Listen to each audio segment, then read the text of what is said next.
ayo ya dimaksimalkan. Ya. Wallahu alam, nanti jangan-jangan ada waktunya kita juga di sini Masjid Barokah ini tidak bisa lagi untuk sholat jamaah ya, sementara gitu ya. Tapi masalahnya sementaranya nggak tahu nih sampai berapa gitu kan biasanya ya. Nah, mudah-mudahan itu tidak terjadi insya Allah ya. Kemudian yang kedua jamaah sekalian, nikmat besar juga yang Allah Subhanahu wa taala berikan pada kita adalah kita masih diberi kesehatan oleh Allah Subhanahu wa taala.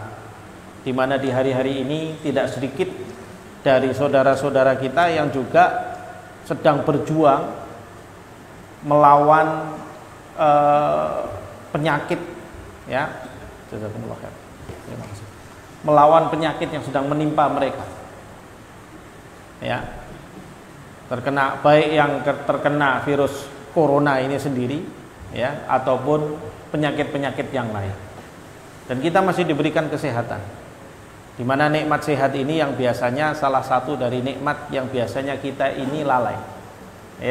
Kita ini biasanya lalai, tidak mau bersyukur pada Allah Subhanahu wa taala, lupa untuk bersyukur pada Allah Subhanahu wa taala ketika Allah Subhanahu wa taala masih memberikan sehat pada kita. Nikmat sehat ini baru terasa nanti ketika kita sakit, Pak. Ya. Kalau kita sudah sakit baru nanti terasa. Apalagi kalau sakitnya semakin parah, maka semakin besar rasanya nikmat sehat itu. Barulah saat itu kita kemudian baru mau bersyukur pada Allah Subhanahu wa ta'ala. Kita baca berita ini, Pak, kalau corona ini katanya oh ini virus dari Cina. Ada yang bilang oh ini virus dari Amerika. Ini goro-goro ini Cina karo Amerika perang, terus kemudian patak-patakan virus. Ya. Lah kita kena. Nah, gitu ya. Lempar-lemparan virus kita kena. Menyebar bahkan seluruh dunia kena. Ya, apapun dan dimanapun ya, siapapun pelakunya, penyebab awalnya dan sebagainya, ketahuilah tidak ada satu kejadian pun kecuali dengan seizin dan takdirnya Allah Subhanahu wa taala. Baik itu Amerika atau Cina yang katanya sekarang negara superpower yang paling kuat, sungguh dia tidak bisa melakukan apapun kecuali hal itu dengan seizin Allah Subhanahu wa taala. Artinya, nah, terus ini kok sampai di sini bagaimana? Ya, satu hal yang kita harus sadari, semua ini adalah sudah takdirnya Allah. Ya, sudah takdirnya Allah. Ayo disikapi dengan benar. Ya, disikapi dengan benar. Bagaimana sikap yang benar? Sikap yang benar adalah sesuai dengan petunjuk Al-Qur'an. Ya. Jadi kalau kita lihat di dalam Al-Qur'an jamaah sekalian, ya, kita mungkin bertanya pada Allah Subhanahu wa taala, ya Allah, apa gerangan yang sedang terjadi, apa yang sedang menimpa kita ini? Ya. Allah Subhanahu wa taala di dalam Al-Qur'an menjawab, memberikan informasi kepada kita di dalam surat Al-Baqarah ayat 155. A'udzubillahi minasyaitonirrajim. Allah katakan, "Walanabluwannakum bisyai'im minal khaufi wal ju'i wa naqsim minal amwali wal anfusi wat tsamarat wa basyiris sabirin." Sungguh kami akan menguji kalian. Walanabluwannakum. Allah menggunakan istilah nabluwannakum. Itu diambil dari kata-kata al-bala, dari kata-kata al-balwa di dalam bahasa Arab. Kalau ada yang ngaji bahasa Arab, insya Allah bisa mengikuti. Balwa itu, Pak, kalau dalam bahasa Arab artinya adalah menguji sesuatu dengan bentuk-bentuk yang keras. Contohnya jenengan kalau mau uji emas, itu diapakan, Pak? Dibakar, ya kan? Mau menguji besi, ini sudah kuat atau enggak? Ditutuk, tong begitu, dipukuli. Itu namanya balwa. Ya, dalam bahasa Arab. Tapi kalau diterjemahkan ke bahasa kita, ya bahasa kita hanya bisa satu kata, yaitu menguji, gitu ya, ujian.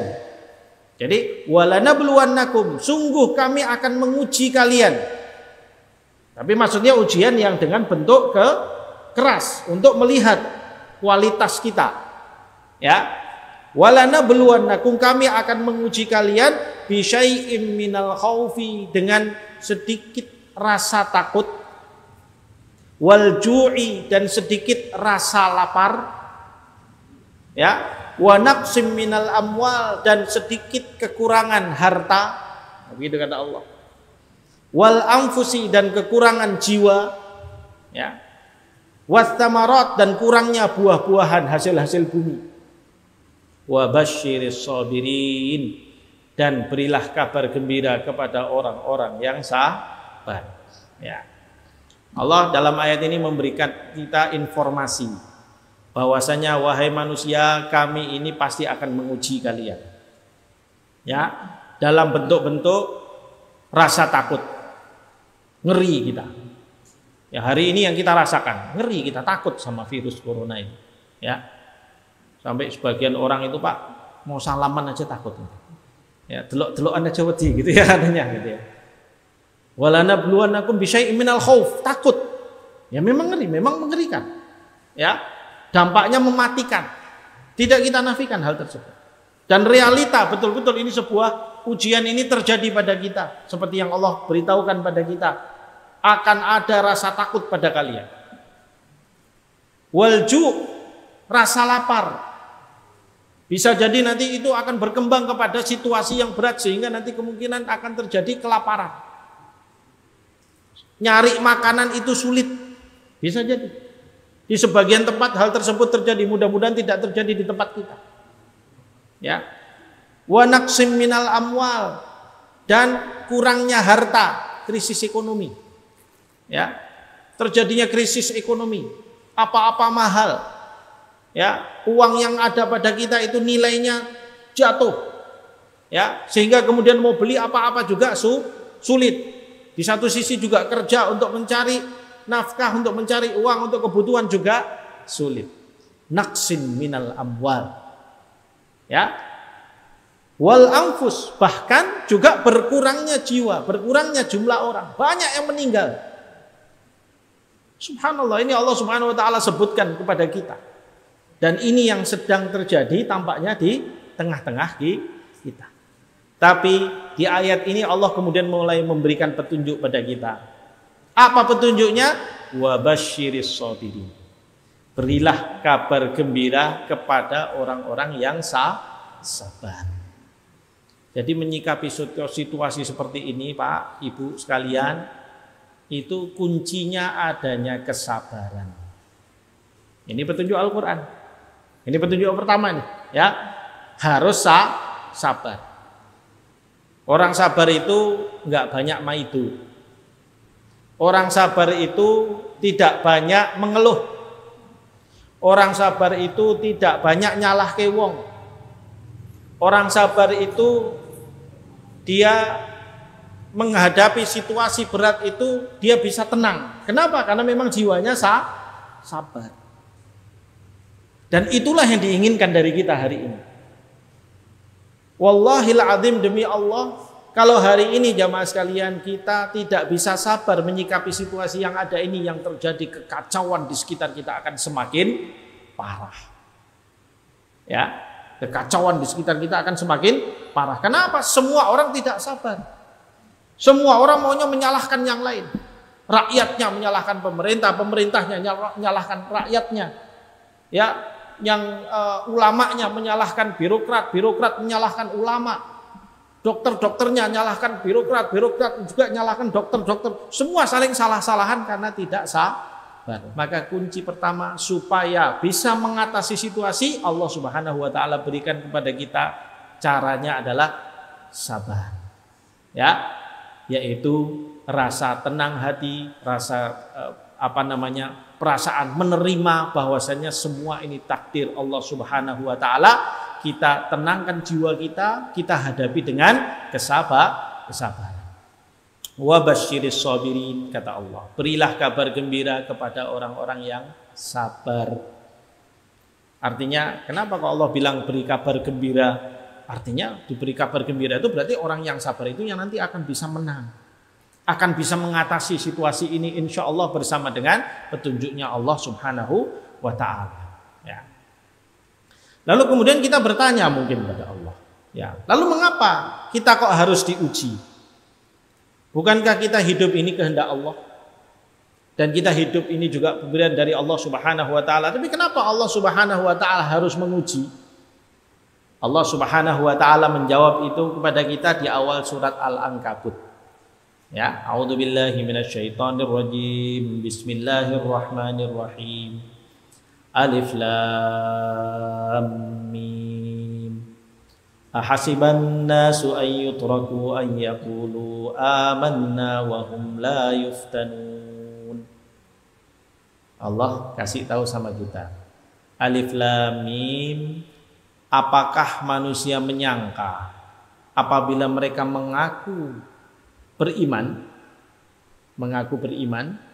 wahum la yuftanun, lalu kemudian mereka tidak diuji. Jadi kalau kita itu beriman, mengaku beriman pada Allah Subhanahu wa taala, ya berarti harus siap, pasti Allah akan menguji kita. Untuk apa? Tujuannya nanti untuk tahu iman kita ini jujur atau tidak. Karena semua itu jemaah sekalian, kalau kita mau tahu sesuatu yang betul-betul bernilai atau tidak bernilai, ya harus melewati masa ujian.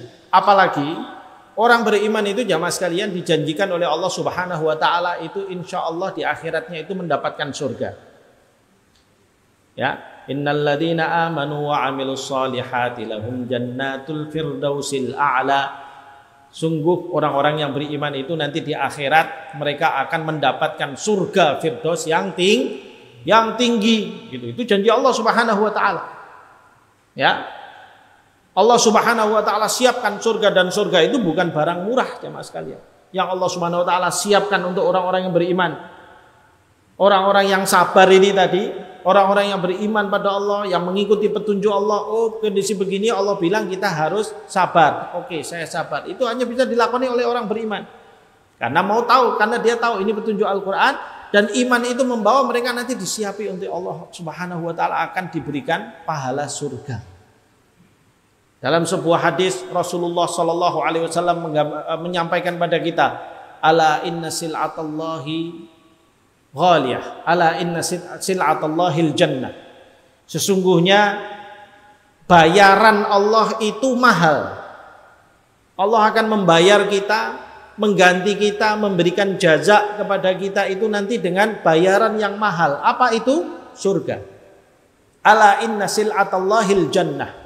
Sesungguhnya bayaran Allah itu adalah surga. Begitu kata Rasulullah SAW.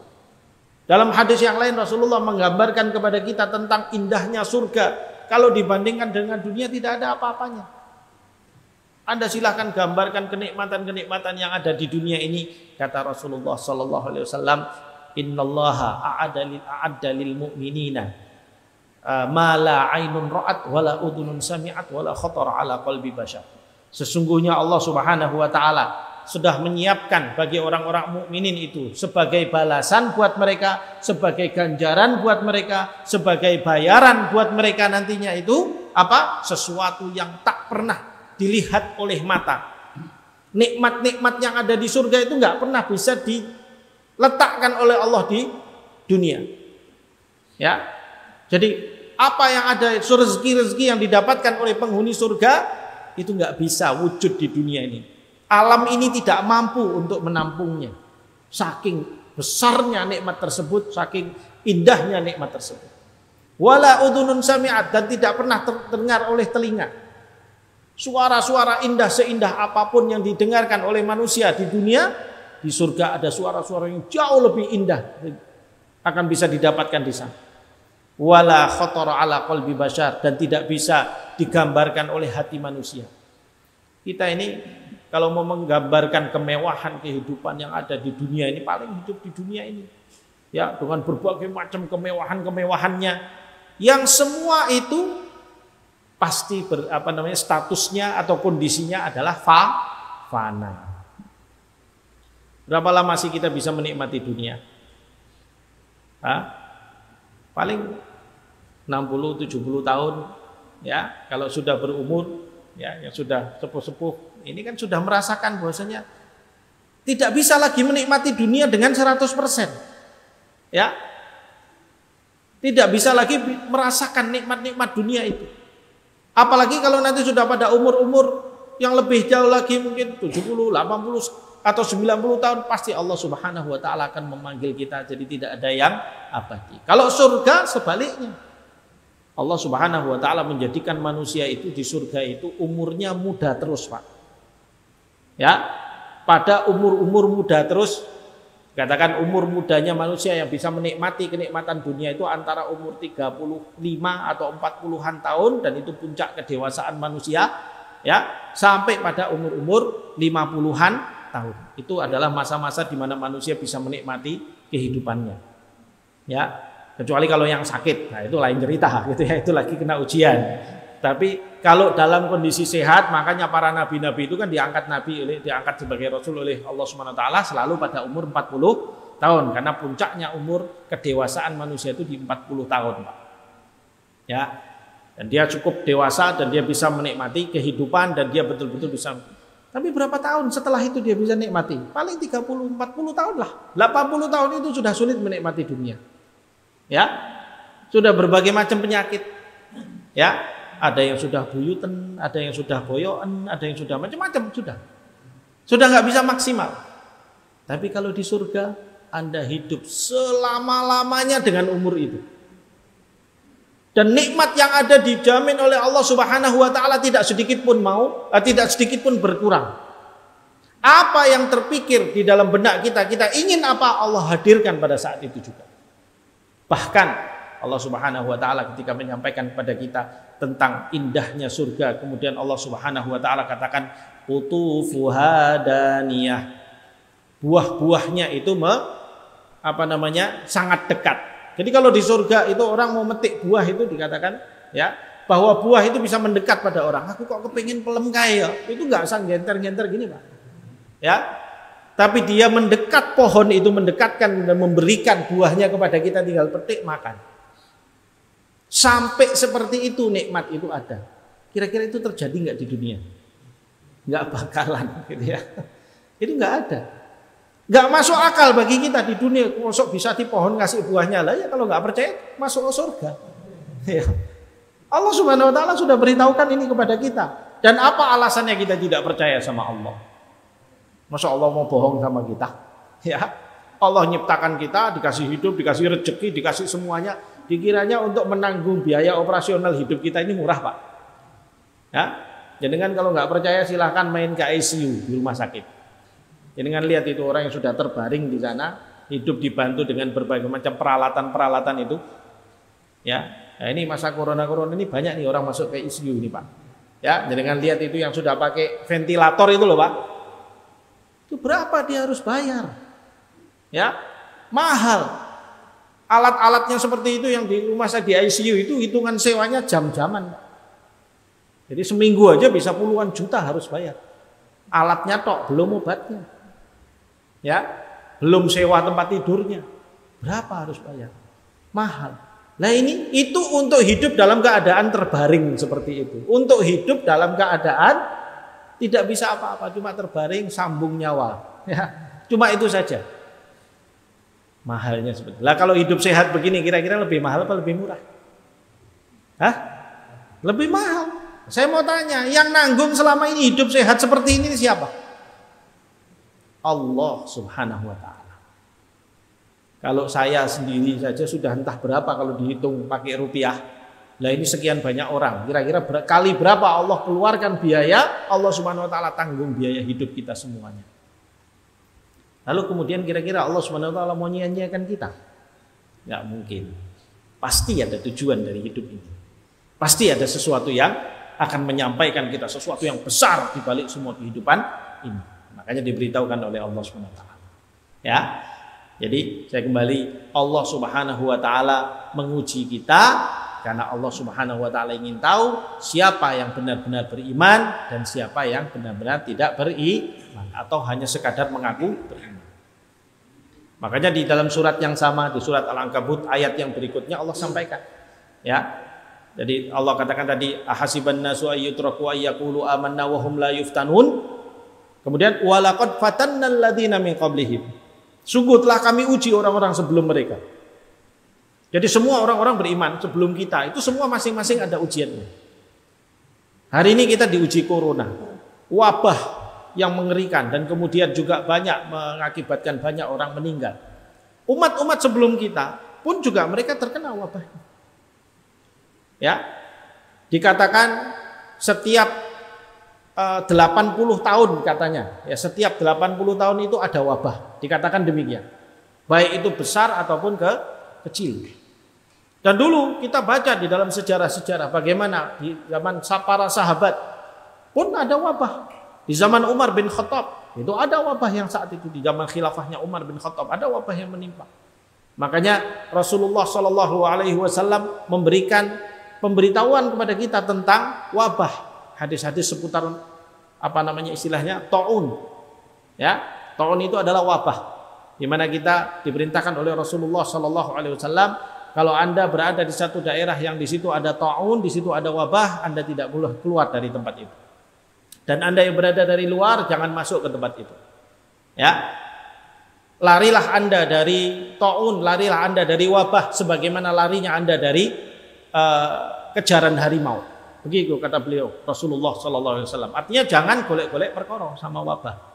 Jangan dekat-dekat. Ketika ada upaya, ayo kita jalankan semua upaya protokoler, upaya untuk menjaga kesehatan kita dalam bentuk upaya kita untuk menghindarkan diri dari wabah. Itu yang diajarkan oleh Allah Subhanahu wa taala dan Rasulnya kepada kita terkait dengan sikap kita terhadap wabah. Ya. Sabar menjalaninya, dan kemudian kita tahu bahwa semua ujian ini pasti terjadi pada kita bukan dalam rangka untuk menyulitkan kita. Ya, bukan dalam rangka untuk menyakiti kita. Untuk apa Allah menyakiti kita? Untuk apa Allah Subhanahu wa taala menyulitkan kita? Kita sulit atau kita nggak sulit, Allah itu nggak ngefek apa-apa sama Allah Subhanahu wa taala. Nggak ada pengaruhnya sama Allah. Allah berikan ujian kesulitan, justru itu akan menjadikan Allah itu semakin cinta, semakin rahmat, semakin kasih dan sayang kepada kita. Maka seorang mukmin dia bisa menyikapi itu. Makanya petunjuk Al-Quran ketika musibah-musibah ini terjadi, maka kita bersabar kepada Allah Subhanahu wa taala dan meyakini bahwa ini semua adalah ujian dari Allah dalam rangka tujuan-tujuan yang besar di balik semua ini. Ya. Kemudian kita mungkin merasa bahwasanya wabah yang datang kepada kita, ujian ini begitu berat dan buruk. Efeknya kemana-mana, efek ke ekonomi, ya. Bukan hanya mereka yang sakit yang terkena musibah kesulitannya, tapi yang hidup sehat juga terkena kesulitannya. Ya, apalagi ini di daerah-daerah yang mereka sudah dikenai PSBB yang begitu ketat, ya. Bagi sebagian masyarakat jelas itu sangat berat sekali.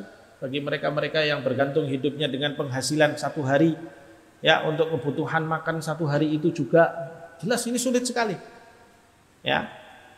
Kalau orang yang mungkin hidupnya dengan gaji bulanan mungkin nggak terlalu ngefek gitu, walaupun ya lumayan gitu ya. Terasa berat. Jadi efeknya kemana-mana. Kenapa ujian ini Allah Subhanahu wa taala berikan dan begitu buruk pada kita? Karena kita sabar, Allah Subhanahu wa taala memberikan petunjuk yang lain. Ya, dalam surat Al-Baqarah ayat 216 Allah Subhanahu wa taala sampaikan supaya kita bisa menyikapi segala keburukan itu dengan kebaikan, berhusnudzon pada Allah Subhanahu wa taala. Allah bilang, asa an takrahu syai'an wa huwa khairul lakum wa asa an tuhibbu syai'an wa huwa syarrul lakum. Bisa jadi kalian tidak suka dengan sesuatu, tapi hal tersebut bisa jadi ada kebaikan di sana. Tapi bisa jadi kalian suka pada sesuatu, tapi ternyata di sana ada keburukan di sana. Artinya kita diajak oleh Allah Subhanahu wa taala untuk selalu mengambil hikmah di balik setiap musibah. Ya. Kalau kita lihat ini, terus apa hikmahnya ini dari penyakit corona sekarang ini? Ya, kemarin Pak, saya kebetulan berdiskusi dengan salah seorang teman, ya, di Jakarta, dia tinggal. Diskusi pakai alat pakai WhatsApp, karena kita jarak jauh kan, social distancing gitu ya. Akhirnya kemudian saya tanya lagi, gimana ini kondisi Jakarta? Ya, kita nggak bisa apa-apa sekarang, nggak bisa kemana-mana, situasinya sulit, ya. Lalu kemudian, tapi setidaknya Jakarta ini hari-hari ini udaranya semakin bersih, udaranya semakin bersih, Ya, dan kemudian beberapa waktu yang lalu juga saya membaca beberapa artikel menyampaikan bahwasanya secara umum para peneliti sekarang ini menyampaikan bahwasanya udara dunia ini dalam waktu bulan-bulan ini menjadi lebih bersih dari sebelumnya. Ya. Karena polusi ini berkurang banyak. Kendaraan tidak banyak keluar sehingga berkurang ya polusi udara. Yang kedua, juga begitu laporan dari para para ahli geologi mengatakan gempa-gempa itu berkurang. Kenapa? Karena getaran bumi ini berkurang. Ya semua duduk di rumah nggak ngapa-ngapain kan, akhirnya kan adem ayem gitu ya. Ada hikmah di mana di sana kemudian nanti ada perbaikan. Orang bilang sampai mereka mengatakan bahwasanya ini bumi sedang mengalami perbaikan. Jadi kalau selama ini manusia ini hidup di bumi ini merusak. Ya, rusak. Dhaharal fasadu fil barri wal bahri bima kasabat aydin nas. Ya. Terjadi kerusakan di laut dan di darat dengan perbuatan umat manusia. Manusia itu yang Allah sampaikan. Ya. Sehingga efeknya nanti mereka yang akan merasakan itu sendiri. Liyudhiqahum ba'dal ladzi amilu, supaya mereka merasakan hasil dari perbuatan mereka sendiri. Jadi kalau ada masalah sekarang ini banyak gempa bumi, banyak bencana alam dan sebagainya, itu pasti karena semua adalah karena perbuatan-perbuatan manusia. Alam bisa longsor di sana sini, kenapa? Bagaimana tidak longsor, hutannya ditebangi semua seperti itu. Ya, bagaimana tidak rusak alamnya karena ekosistem yang berjalan itu diganggu semuanya. Ya, perjalanan ekosistem yang ada di alam ini yang sudah ditentukan oleh Allah Subhanahu wa taala diganggu oleh manusia dengan alasan untuk mencari kekayaannya. Bumi dikerui, ya. Gunung dipaprasi, hutan ditebangi, ya, dan sebagainya. Yang terjadi akhirnya kerusakan. Yang terjadi kerusakan sehingga efek dari kerusakan pun akhirnya menimpa mereka sendiri. Nah, disinilah kita harus mengambil hikmah dari setiap musibah, supaya kita ini nggak dongkol tok, Pak. Kok ini ngenesmen gitu. Coba kita berusaha bisa mengambil ada apa sih sebenarnya di balik semua ini. Hikmah apa yang harus kita ambil? Bisa jadi sesuatu yang buruk sedang terjadi ini ternyata Allah Subhanahu wa taala sedang hadirkan kebaikan. Ya, Allah sedang hadirkan kebaikan buat kita tapi kita tidak tahu, kita tidak merasa. Oleh karena itu membutuhkan dari kita sedikit menyadari, sedikit duduk bertafakur dengan menghadirkan hati kita, menghadirkan pikiran kita apa kebaikan di balik keburukan yang ada. Sehingga kita akan menjadi lebih mudah untuk menerima situasi musibah yang sedang terjadi. Sabar itu akan lebih mudah ketika kita bisa menjalani asa antakrahu syai'an wa huwa khairul lakum. Bisa jadi kalian membenci sesuatu tapi bisa jadi Allah Subhanahu wa taala akan hadirkan kebaikan di sana. Nah, ini petunjuk berikutnya oleh Allah Subhanahu wa taala pada kita. Ya, makanya kalau kita mengikuti Al-Qur'an itu enak. Hidup kita itu enak. Jalan hidup kita akan dibimbing ya kepada subulas salam. Ya, subulus salam itu jalan-jalan keselamatan. Ya. Kemudian jamaah sekalian kita lihat lagi. Kalau kita katakan kami tidak bisa kerja, ya kita ini nggak bisa kerja, dikurung di rumah. Ya kalau kita di sini alhamdulillah sih masih bisa kerja ya. Tapi maksudnya di daerah-daerah tertentu mereka nggak bisa apa-apa. Ya kita semua mungkin sudah melihat bagaimana kondisi bahkan 2 kota tanah suci. Ya, dan banyak kota-kota lain di Eropa di sana yang kemudian mereka istilahnya di lockdown total. Itu semua pekerjaan berhenti, Pak. Semua pekerjaan berhenti, semua tidak bisa apa-apa. Ya, di Jakarta saja juga begitu. Beberapa walaupun belum semua jalan-jalannya belum, tapi sudah banyak yang ditutup oleh pemerintah sehingga orang yang kerja di tempat itu tidak bisa bekerja sudah. Ya, sehingga ini musibah ini menjadi berat buat kita. Tidak bisa berbuat apa-apa. Nah, disinilah kita diajarkan oleh Allah tidak boleh berkecil hati. Ya, cari alternatif usaha dari yang lain. Pasti rezeki itu Allah Subhanahu wa taala akan berikan kepada kita dari jalur-jalur yang lain. Makanya di dalam sebuah ayat di dalam surat At-Talaq, Allah Subhanahu wa taala memberikan kepada kita jalan. tentang orang yang memang tertutup potensi-potensinya, kesulitan di mana-mana, itu jalan keluarnya adalah memperbanyak ketakwaan pada Allah Subhanahu wa taala. Ya. Wa may yattaqillaha yaj'al lahu makhraja wa yarzuqhu min haitsu la yahtasib. Barang siapa yang bertakwa kepada Allah, Allah akan berikan jalan keluar dari masalah-masalahnya. Bertakwa kepada Allah Subhanahu wa taala, menjaga dirinya dengan adab-adab sebagai hamba Allah, ya, menjalani kehidupannya dalam ibadah-ibadahnya dimaksimalkan, ya, istighfarnya diperbanyak, itu adalah takwa. Ya, mungkin selama ini hidup kita banyak dosa. Dosa ini membawa murka Allah membawa musibah, membawa adabnya. Kalau enggak di akhirat, Allah bisa jadi menimpakan itu di dunia. Maka perbanyak istighfar, itu bagian dari bentuk ketakwaan kita. Sehingga hal tersebut insya Allah akan membuka jalan-jalan keluar dari masalah-masalah kita. Bahkan di dalam surat Nuh, Allah Subhanahu wa taala menyampaikan pada kita, ya, wa qul tastaghfiru rabbakum innahu kana ghaffara yursilis samaa'a 'alaikum midrara wa yumdidkum bi amwalin wa banin. Jadi para ulama mengatakan Allah Subhanahu wa taala dalam ayat ini menceritakan Nabi Nuh itu mengajak umatnya, kaumnya untuk banyak beristighfar. Kemudian Nabi Nuh memberikan antara manfaat istighfar buat kalian itu, Allah Subhanahu wa taala akan membukakan pintu rezeki buat kalian. Makanya kalau kira-kira kita rezekinya rodok seret itu Pak, perbanyak istighfar. Betul. Perbanyak istighfar. Ya.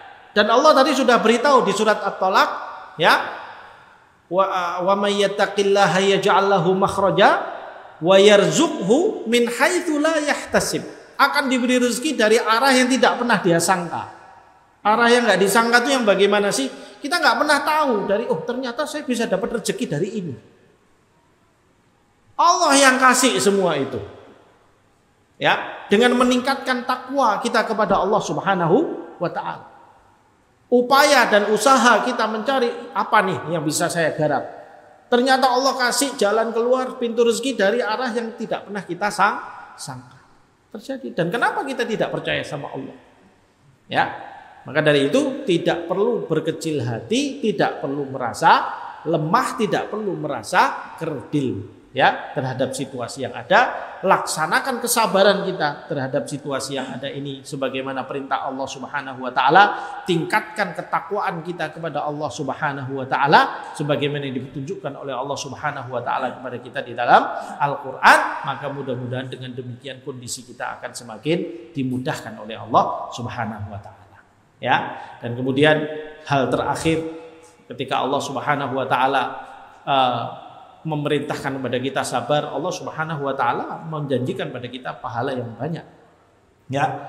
Allah Subhanahu wa taala pertama di dalam surat Ali Imran ayat 146, ya, menyampaikan pada kita bahwasanya Allah itu cinta pada orang-orang yang sabar. Wallahu yuhibbus sabirin. Allah itu cinta kepada orang-orang yang sabar. Siapa yang enggak mau dicintai oleh Allah? Ya.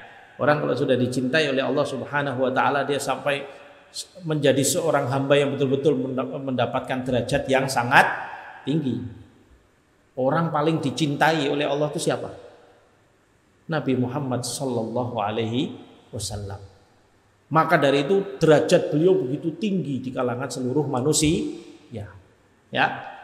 Itu nanti terjadi di banyak peristiwa di akhirat nanti yang disebutkan di dalam banyak hadis-hadis yang saya kira nggak perlu saya sebutkan sekarang karena waktunya. Tapi yang jelas beliau derajatnya ditinggikan oleh Allah Subhanahu wa taala. Karena apa? Karena beliau menjadi khalilnya Allah, menjadi kekasihnya Allah. Nah, kita mau enggak ditinggikan derajat kita sehingga dicintai oleh Allah? Maka laksanakanlah kesabaran. Situasi yang ada ini dihadapi dengan kesabaran, ya.